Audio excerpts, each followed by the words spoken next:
Olá, alunos queridos! Vamos estudar hoje a nossa quarta espécie tributária. Vocês vão lembrar que nas aulas anteriores nós já tratamos das três primeiras espécies tributárias: impostos, taxas, contribuições de melhoria. Fizemos recapitulação dos institutos estudados, dos tipos de tributos estudados, o que é imposto, o que é taxa, estudamos as contribuições de melhoria e hoje nós vamos estudar a nossa quarta espécie tributária.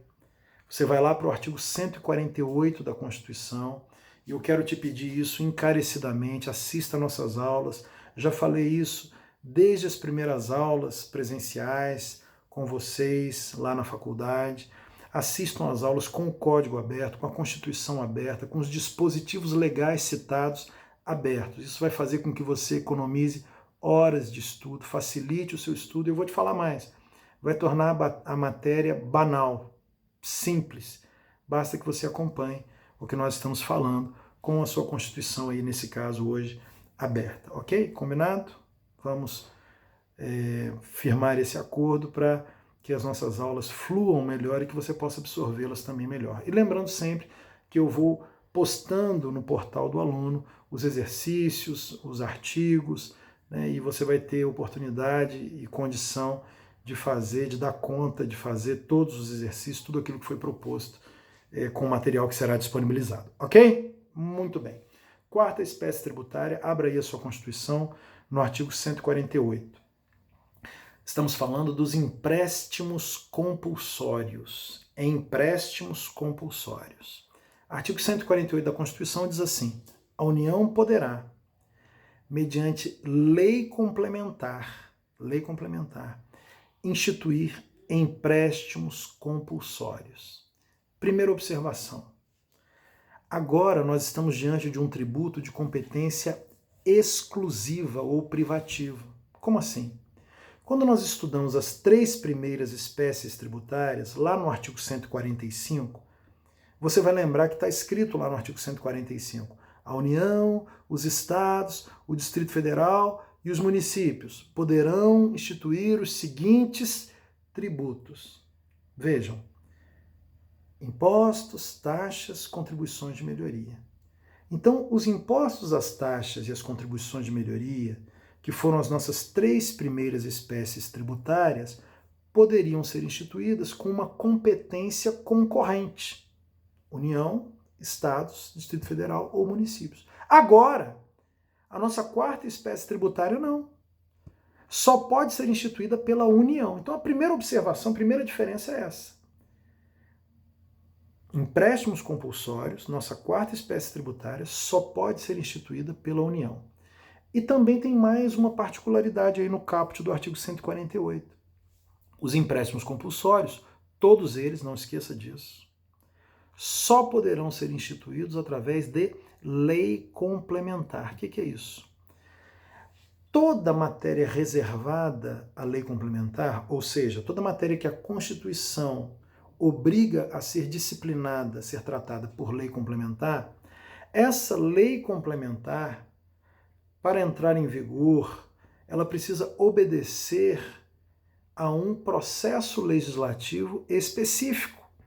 Lá no artigo 69 da Constituição, está dizendo que as leis complementares são aprovadas por maioria absoluta. Então, a lei complementar ela obedece a um processo legislativo específico. Você vai estudar, ou já estudou no direito constitucional, que as leis ordinárias, as leis em geral, precisam de maioria simples ou relativa. Basta que a maioria dos presentes a uma determinada sessão legislativa aprovem determinada lei. Agora não. No processo legislativo das leis complementares, para aprovação das leis complementares, não basta a maioria dos presentes, a maioria relativa. É necessário a maioria das cadeiras. Então, vejam, Câmara dos Deputados e Senado Federal, que são as duas câmaras do Congresso Nacional, é bicameral, terão que aprovar por maioria absoluta. Então, por exemplo, Se lá na Câmara dos Deputados existem 513 cadeiras, será necessária a aprovação de no mínimo 257 deputados federais para aprovação de uma lei complementar. Ah, mas só tem 400 no plenário, só tem 350 deputados federais presentes. Não interessa. Como se trata de matéria reservada à lei complementar, a maioria das cadeiras, se são 513 cadeiras, terá que haver no mínimo 257 votos aprovando essa lei ou esse projeto, PLC, projeto de lei complementar. Porque o dobro de 257 é 514. 514 já mostra que 257 é maioria. O dobro é 514, já deu mais do que o número de cadeiras. Então, a aprovação mínima na Câmara dos Deputados de uma lei complementar exigirá, no mínimo, 257 votos favoráveis. Mas não basta aprovação apenas na Câmara dos Deputados. É necessária aprovação também no Senado Federal. No Senado Federal são 81 cadeiras. A maioria, 41 votos favoráveis dos senadores. 41 votos por quê? Porque o dobro de 41 é 82, então 41 já é maioria. Então, como as leis complementares são aprovadas por maioria absoluta, ou a maioria das cadeiras, precisam de, no mínimo, 257 votos na Câmara dos Deputados e 41 votos no Senado Federal. Veja, é um critério legislativo específico.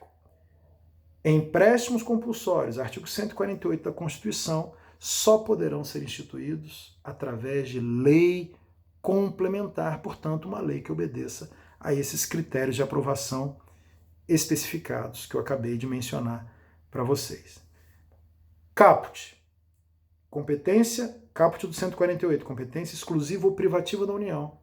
Aprovação através instituição de empréstimos compulsórios através de lei complementar. Bom, nos dois incisos do artigo 148, nós temos as hipóteses dos empréstimos compulsórios. Quando que pode ser instituída, votada uma lei complementar que institua um empréstimo compulsório? Inciso 1. Em caso de calamidade pública ou guerra, calamidade pública ou guerra. Está escrito lá, guerra externa ou sua iminência. Significa, iminência de guerra significa que não há necessidade de uma guerra deflagrada. É possível até que não tenha sido ainda dado nenhum tiro de canhão, se bem que hoje tem armas melhores, né? Maiores, mais poderosas do que canhões, mas só para ficar o exemplo dos filmes de guerra que a gente já assistiu. Né? Não precisa dar o disparo de um tiro de canhão. A iminência de guerra, o estado de guerra, já seria suficiente para precipitar a instituição de um empréstimo compulsório. Então, inciso 1 do artigo 148, guerra, calamidade pública ou guerra externa ou a iminência de guerra externa. Inciso 2, a outra possibilidade de instituição de um empréstimo compulsório, inciso 2 do artigo 148 da Constituição. Investimento público de caráter urgente e relevante interesse nacional, vírgula, observado o disposto no artigo 150, inciso 3, a linha B. Aí na sua Constituição, você pega esse 150, inciso 3, a linha B, circula, puxa uma setinha e escreve assim: princípio da anterioridade do exercício. Depois você confere lá no 153B o que está escrito, mas escreve aí: princípio da anterioridade do exercício. Significa o quê? Que no caso do inciso 2, quando for investimento público, este empréstimo compulsório tem que obedecer este princípio da anterioridade do exercício. Ou seja, uma vez publicada a lei complementar instituindo um empréstimo compulsório, decorrente de investimento público de caráter urgente e relevante interesse nacional, nos termos do inciso 2 do artigo 148, esse empréstimo compulsório só poderá ser cobrado a partir do primeiro dia do exercício seguinte ao da publicação desta lei complementar. O que não se aplica ao inciso 1. Ou seja, em caso de calamidade pública e guerra, uma vez publicada a lei complementar, não precisa esperar o próximo ano. Por quê? Porque é calamidade pública, é guerra. O nível de urgência é muito maior, mais severo do que o do inciso 2. Então, isso vai ser muito estudado, nós vamos falar muito sobre isso, sobre tributos que não precisam observar a regra geral dos princípios da anterioridade. Isso vai ser assunto mais para frente. Mas aí, pelo menos, você já fica com esse conhecimento em relação aos empréstimos compulsórios.